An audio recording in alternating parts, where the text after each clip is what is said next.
Welcome to the panel, the questionnaire about Aristocrat and elegant Gothic Lolita. Can you hear all right? Can everybody hear? What? Okay, I'm pretty loud. If I'm too loud, tell me. We have introductions to make. I'm Anthony. I'm the guy. I hope. Really?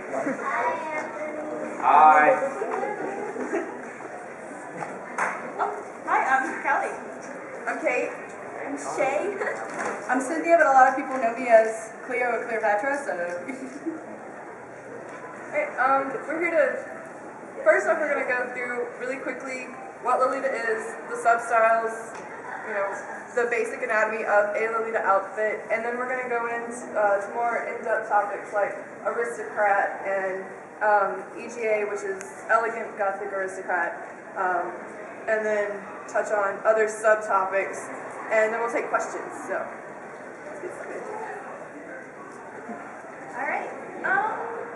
So how many of you were at the panel yesterday? Hi, guys. Don't be shy. It's okay. Go louder. Okay. Don't do that. You can do it, Gary. I have to. Go from the belly button. Okay.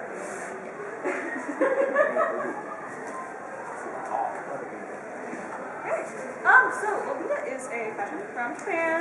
Am I still not loud enough? No. Gothic Lolita and Aristocrat are fashions in Japan. Commonly, people in Harajuku. There's lots of other crazy fashions, but we're here to talk about Lolita and Aristocrat. Maybe just say Lolita has no affiliation with the book or movie from the 1960s era, 50s from Vladimir Nabokov. that one. Has nothing to do with Nothing that. to do with them. All right. So, for Lolita, there's a lot of different substyles. We're gonna kind of talk about that. But Lolita has a kind of a distinct thing. There are certain features that make an outfit Lolita and make an outfit not Lolita. I made a chart.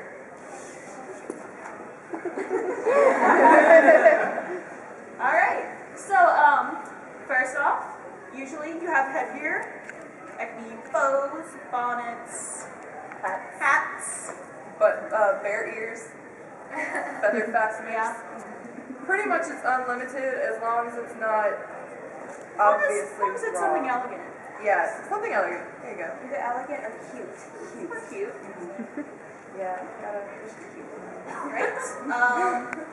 There's lots of different ways you can wear your hair.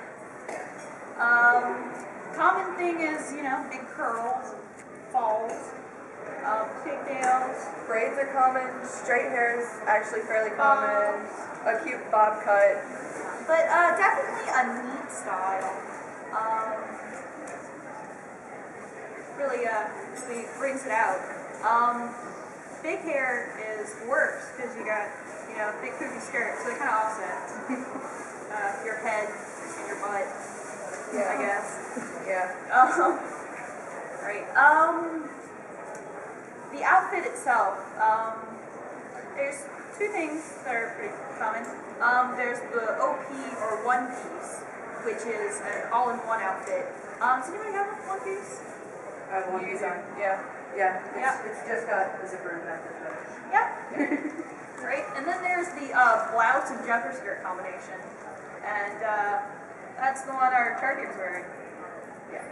What she's I'm wearing. wearing the jumper skirt too. It has straps, just like basic shoulder straps that you have to wear a blouse under to cover your shoulders. Jumper skirts are more versatile because when it's hot, you can wear them without a blouse, or you can, kind of make it a little more classy by wearing a blouse. You can wear a long sleeve blouse.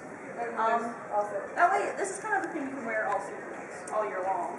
there's also just basic skirt, like what I'm wearing. Right, it's Blouse, just a skirt and a skirt. blouse. And skirts can be high-waisted, like I have corseted high-waisted. Then just basic at the waist, holding the skirt pretty much. But the really distinctive thing about the fashion is your bell-shaped skirt petticoats. Without that, it's not Lolita. Yes. There's an A-line shape, which is like A. Mine, if you can see it, it's A. And then there's a cupcake shape, which Which looks is like the shaped. top of a cupcake. Yeah. Yeah. And you achieve that look by wearing a petticoat, which is a big fluffy undershirt. And then you have cute socks and Cute leg wear, not just socks. You can wear stockings, tights, knee highs, mid-rise socks, ankle socks. As long as they're cute and they match. it matches your outfit. Yeah, it matches the color scheme and it ties things in.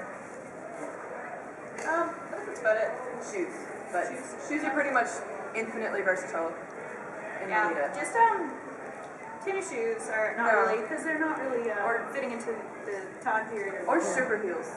Yeah. Yeah, you can do like platform boots as long as it works with your outfit. Okay. Lolita girl, yay. All right. Anybody else? Questions about All right. lifestyle? You want to talk about your Yeah. You want? You guys. Y'all can talk about Aristocrat. You want to talk about Aristocrat? I think I'm ready. I'm so sorry. I was told I should prepare a nice, pretty chart like they did, so I'm going to just come in the front and show everybody. Aristocrat is typically, you could call it the guy equivalent of Lolita. It pretty much matches. It's not as diverse. I mean, there aren't as many Substyles. Yeah, substyles. But typically it's very formal, or at least semi-formal. A lot of the popular things that you'll see in Aristocrat fashion is, like, for example, a top hat or some kind of fancy coat, like a nice tailcoat, or even a nice long, maybe a duster coat or a driving coat, yeah. Just some kind of long, typically kind of almost, yeah, something like that. Just, it's some kind of formal, kind of fancy coat that isn't typically a Victorian, exactly. Just something not exactly from this time period, a little bit earlier kind of style, which typically matches a nice Lolita fashion, because Lolita is typically something you would see more or less in history books and you would see on TV. But it's a thing you can have fun with. It's not very cut and dry. I mean, there are a lot of different aspects. Like, a lot of people like to incorporate the steampunk movement into it. Like to have a lot of like brass, shiny parts or whatever. I typically, steampunk's cool to me, but I like to go more into like a vampiric Victorian kind of thing. Saw your fingernails. Yes, I have long fingernails, and they're pointed. Yes. Honestly, Bram Stoker's Dracula is one of the best examples to me of Victorian, and it's really great also for Lolita, because that, and also if you look at any of the men that are in any version of Sense and Sensibility with the Edwardian styles, like those are great examples as well. So Also, if you've ever seen the movie Interview with a Vampire, pretty much all the clothes in that movie worn by Louis and Lestat could be associated with the Aristocrat style.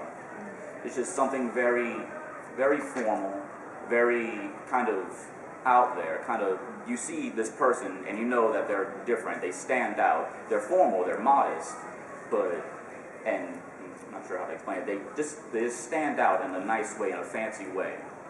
They're eye-catching. They're eye-catching, yes. Yeah, but the thing is, it's not really a tuxedo. Yeah, it's No. Similar, but it's not a tuxedo. Right. So what pieces do men usually have? Typically, a vest is a very popular thing to wear. You can wear a nice, just any formal vest. The good thing about Aristocrat style, and also the bad thing, you can find a lot of the parts of it, and like you can find it at Dillard's, you can find it at Stage. It's pieces of it you can find around still, but they're typically expensive. That's the thing, because they are associated with formal fashion, and also just nice like black slacks. I have incorporated a nice pair of medieval style Renaissance boots into my ensemble here, and just as with Lolita, a lot of accessories can come in handy. I mean, you see I have this nice patch that I have on my tailcoat. It's actually my family crest, which is made in England. And also like just nice pins and nice formal looking jewelry can also help if you have like nice shiny gold and silver rings or a lot of Bob watches and things like that. right. Yeah. So it's kind of like a Victorian look with like anachronistic accessories. It's a lot of, there's a thing called Neo-Victorian, which I've been associated with. I don't really like to associate myself with any subculture or anything. I just wear what I like, and then people put me in that category. But yeah, it's, you can look at things like old drawings and pictures of figures from ages gone by, and kind of just put your own little twist on it with a modern flair.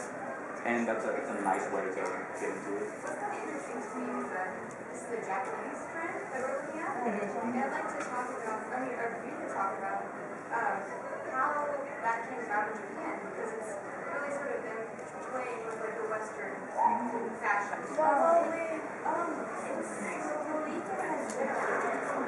I know.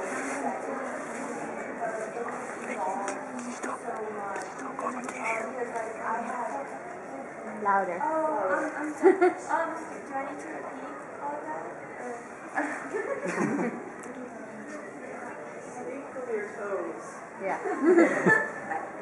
The Lolita fashion actually has been around since like the 1970s, late 1970s, but it evolved quite a lot. Like I have seen pictures from like the 80s and everything, to where it's not like it's like the skirts are more toned down, like they're not as poofy, but it still has that baby doll look. But it's just like, because like from what I've noticed is that they like to incorporate a lot of Western fashions. Like they have some fashions that I've seen that have clear things from the 80s and early 90s. Just like, hey, we like this, we're just gonna create a fashion out of it. Another thing with the influence, Western influence, after World War II, whenever Japan did have a lot of American soldiers residing, the Western influence it happened. And from that, they brought, the women wore the high-waisted, belted, tight skirts that flared out, that created a nice feminine shape. And Japanese women started wearing this instead of the traditional kimono and, other traditional basic clothing wear. Same thing with men's suits. Yeah, men's suits also changed. They went from wearing the hakama pants to wearing tailcoats, and really and truly, if you want to go all the way back, the Western influence did start in the 1800s with the war that was, or actually I think it was more like 1700s, with the war that was being fought, the civil war that was being fought in Japan, the samurai versus the emperor, basically. Then that's when the Americans first came to offer help to the Japanese with their army knowledge and their military knowledge, and they brought the military outfits, and that really it was the catalyst of the Western influence. So that's how it all got brought to Victorian style. It's like sort of like a retro European thing, but it's like street style, right? It's not like a really formal way to dress. It's like a fun thing. It is for me. Formal wear in Japan is still, for young ladies unmarried under the age of 25, furisode, which is the long sleeve kimono. For women older than 25 and married, the short, I forgot what it's called. And then it's still the hakama pants with the happy coat tied around the top.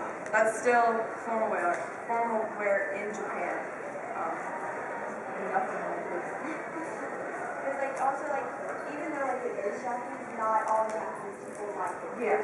They will give you nasty love. What was it said? This is the Oh, yeah, which like the music or like I find it very amusing, like how Japanese girls are so tiny and everything, but like if you were to go to a brand store in Japan, Lolita is a fashion meant for chubby girls. But to the Western, it's kind of like, oh, That's chubby. Oh my. And I am way past chubby. You got a question, sir? Actually, it's for you. Yes. In regards to the aristocrat style, are there any color schemes that are preferred or frowned upon? Typically, dark, more serious, more somber tones are the norm. You're not going to see an aristocrat wearing pink or a nice bright blue suit or anything like that. What about a subdued royal purple?